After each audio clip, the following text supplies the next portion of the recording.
that their Western land was a gift from Russia. One of his top advisors, a former president of Russia, has called Estonia, Latvia, and Lithuania Russia's Baltic provinces. These are all NATO allies. For 75 years, NATO has kept peace in Europe and has been the cornerstone of American security.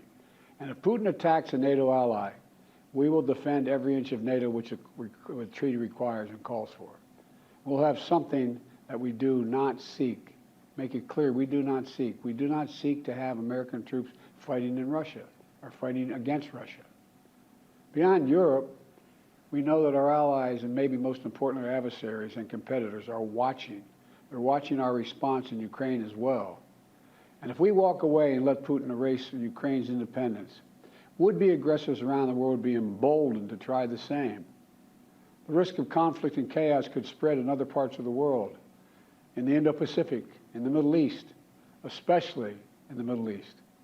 Iran is supporting Russia in Ukraine, and it's supporting Hamas and other terrorist groups in the region, and will continue to hold them accountable, I might add. The United States and our partners across the region are working to build a better future for the Middle East. One where the Middle East is more stable, better connected to its neighbors, and through innovative projects like the India-Middle East-Europe Rail Corridor that I announced this year at the summit of the world's biggest economies. More predictable markets, more employment, less rage, less grievances, less war when connected. It benefits the people who would benefit the people of the Middle East and would benefit us. American leadership is what holds the world together. American alliances are what keep us, America, safe. American values are what make us a partner that other nations want to work with. To put all that at risk, if we walk away from Ukraine, if we turn our backs on Israel, it's just not worth it. That's why tomorrow I'm going to send to Congress an urgent budget request to fund America's national security needs, to support our critical partners, including Israel and Ukraine. It's a smart investment that's going to pay dividends for American security for generations. Help us keep American troops out of harm's way. Help us build a world that is safer, more peaceful, more prosperous for our children and grandchildren. In Israel, we must make sure that they have what they need to protect their people today and always. The security package I'm sending to Congress and asking Congress to do is an unprecedented commitment to Israel's security that will sharpen Israel's qualitative military edge, which we've committed to, the qualitative military edge. We're going to make sure Iron Dome continues to guard the skies over Israel. We're going to make sure other hostile actors in the region know that Israel is stronger than ever and prevent this conflict from spreading. Look, at the same time, President Netanyahu and I discussed again yesterday the critical need for Israel to operate by the laws of war. That means protecting civilians in combat as best as they can. The people of Gaza urgently need food, water, and medicine. Yesterday, in discussions with the leaders of Israel and Egypt, I secured an agreement for the first shipment of humanitarian assistance from the United Nations to Palestinian civilians in Gaza. If Hamas does not divert or steal these shipments, we're going to provide an opening for sustained delivery of life-saving humanitarian assistance for the Palestinians. As I said in Israel, as hard as it is, we cannot give up on peace. We cannot give up on a two-state solution. Israel and Palestinians equally deserve to live in safety, dignity, and peace. You know, and here at home, we have to be honest with ourselves. In recent years, too much hate has given too much oxygen, fueling racism, the rise of anti-Semitism and Islamophobia, right here in America. It's also intensified in the wake of recent events that led to the horrific threats and attacks that both shock us and break our hearts.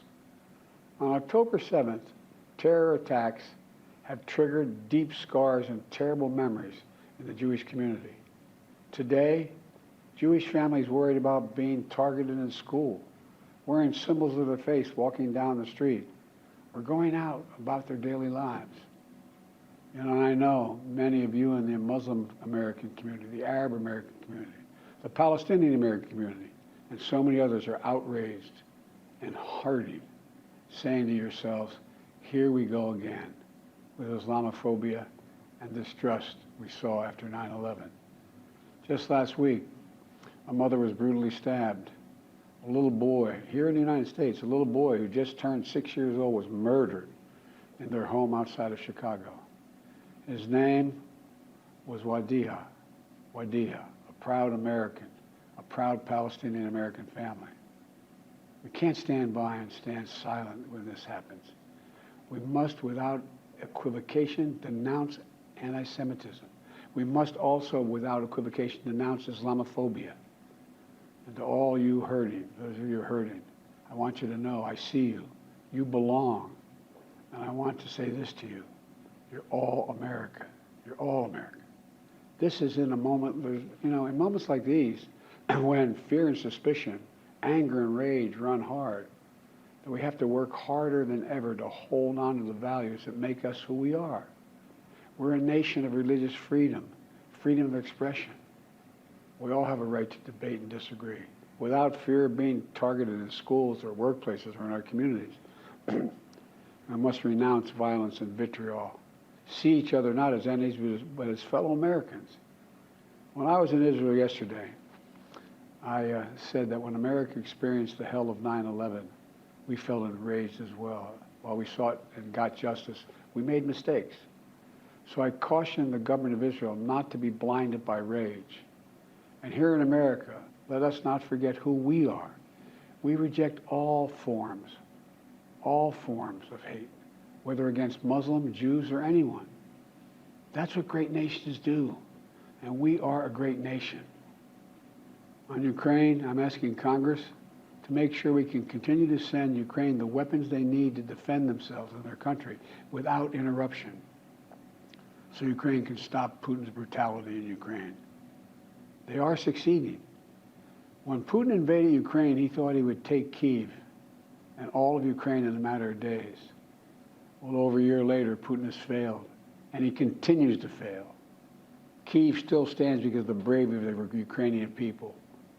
Ukraine has regained more than 50% of the territory Russian troops once occupied, backed by U.S.-led coalition of more than 50 countries around the world, all doing its part to support Kyiv. What would happen if we walked away? We are the essential nation. Meanwhile, Putin has turned to Iran and North Korea to buy attack drones and ammunition to terrorize Ukrainian cities and people. From the outset, I've said, I will not send American troops to fight in Ukraine. All Ukraine is asking for is help, for the weapons, munitions, the capacity, the capability to push invading Russian forces off their land, and the air defense system to shoot down Russian missiles before they destroy Ukrainian cities. Let me be clear about something. We send Ukrainian equipment sitting in our stockpiles. And when we use the money allocated by Congress, we use it to replenish our own stores, our own stockpiles with new equipment. Equipment that defends America and is made in America. Patriot missiles for air defense batteries, made in Arizona. Artillery shells manufactured in 12 states across the country, in Pennsylvania, Ohio, Texas, and so much more. You know, just as in World War II, today patriotic American workers are building the arsenal of democracy and serving the cause of freedom. Let me close with this. Earlier this year, I boarded Air Force One for a secret flight to Poland. There I boarded a train with blacked out windows for a 10-hour ride each way to Kyiv, to stand with the people of Ukraine ahead of the one-year anniversary of their brave fight against Putin. I'm told I was the first American to enter a war zone not controlled by the United States military since President Lincoln. With me was just a small group of security personnel and a few advisors. But when I exited that train and met Zelensky, President Zelensky, I didn't feel alone. I was bringing with me the idea of America, the promise of America, to the people who are today fighting for the same things we fought for 250 years ago: freedom, independence, self-determination. And as I walked through Kyiv with President Zelensky, with air raid sirens sounding in the distance, I felt something I've always believed, more strongly than ever before. America is a beacon to the world, still. Where, as my friend Madeleine Albright said, the indispensable nation. Tonight, there are innocent people all over the world who hope because of us, who believe in a better life because of us, who are desperate not to be forgotten by us, and are waiting for us. But time is of the essence. I know we have our divisions at home. We have to get past them. We can't let petty, partisan, angry politics get in the way of our responsibility as a great nation. We cannot and will not let terrorists like Hamas and tyrants like Putin win. I refuse to let that happen. In moments like these, we have to remember who we are. We are the United States of America. The United States of America. And there is nothing beyond our capacity if we do it together. My fellow Americans, thank you for your time.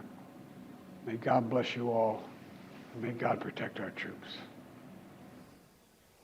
The President of the United States making the case that this is a perilous moment for democracy around the globe, and invoking America's ideals of freedom, and noting that we must come to many of these countries' defense, particularly noting the people here in America are building the arsenal of democracy, some of these weapons, just as the President is asking Congress for $100 billion in new aid. Let's bring in Face the Nation moderator and chief foreign affairs correspondent Margaret Brennan. And Margaret, much of the nation has been focused on what happened in Israel for the past 2 weeks, but the president also making the case for Ukraine tonight. That's right, Nora. And this was something where he linked the two, saying that they are both direct threats to democracy, but also because if you don't stand up to a dictator or terrorist group, he said that could come as a direct threat to the United States. But he's explaining in these public remarks to the American people why it's in their interest to spend their taxpayer dollars on these things. I mean, Israel is the largest recipient of U.S. foreign aid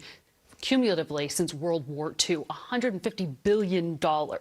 So for him to say tonight, as he did, that this is going to be an unprecedented commitment to Israel, that's a significant statement. But then turning to Ukraine and making the case that, frankly, Nora, many Republicans had criticized him for failing to make to the public, which was to explain why the United States has been pumping in tens of billions of dollars to help Ukraine fight Russia with its weapons. And he brought that home by mentioning this industrial policy, this idea of investing in rebuilding American stockpiles, and borrowed that Reagan phrase, America being the arsenal of democracy, but also tried to calm some tensions here at home, referencing this recent reaction to what happened in Israel and the spike in anti-Semitism and Islamophobia. I want to also bring in our CBS News senior foreign correspondent, Charlie D'Agata, who is live for us in Tel Aviv. And Charlie, bring us up to date, everything that is happening on the ground there.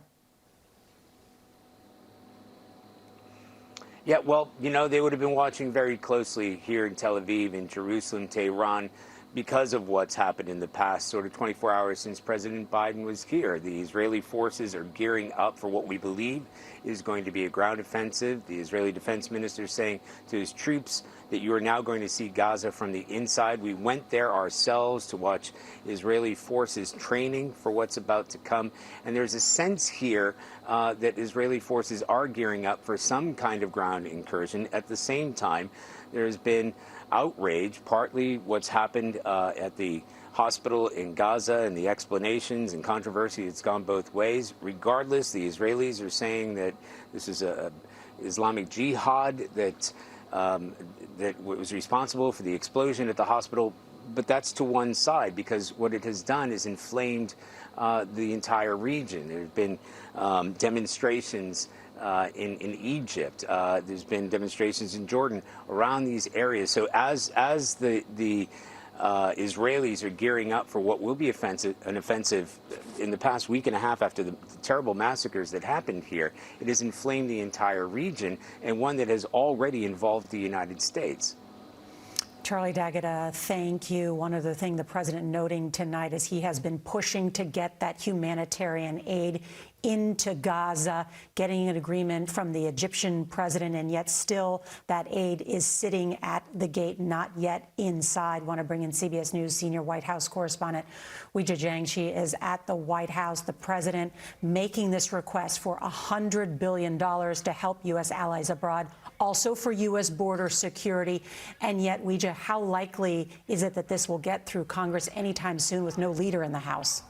Well, it's impossible, Nora, because in order to pass that funding request, you have to have a functioning Congress where both chambers can vote. And right now that is not possible because that doesn't exist without a Speaker of the House. And earlier today, I asked sources here, is the president going to call out Republicans in any way for the chaos that we are seeing on Capitol Hill, for not being able to elect a speaker? And they said, frankly, no, because this is not the right time for that. He's not going to waste this precious time to connect with the American public, to talk politics, but certainly they believe the message was delivered very clearly, because this is not only a matter of Israel and Ukraine, but of security for Americans here at home. Nora.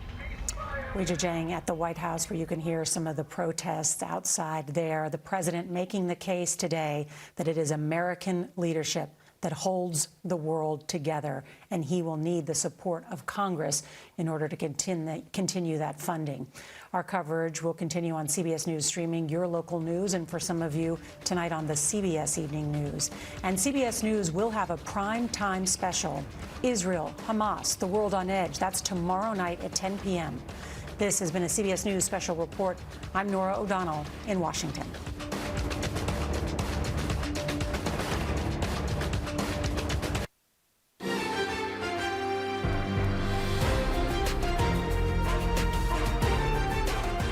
This is KCAL News, Los Angeles.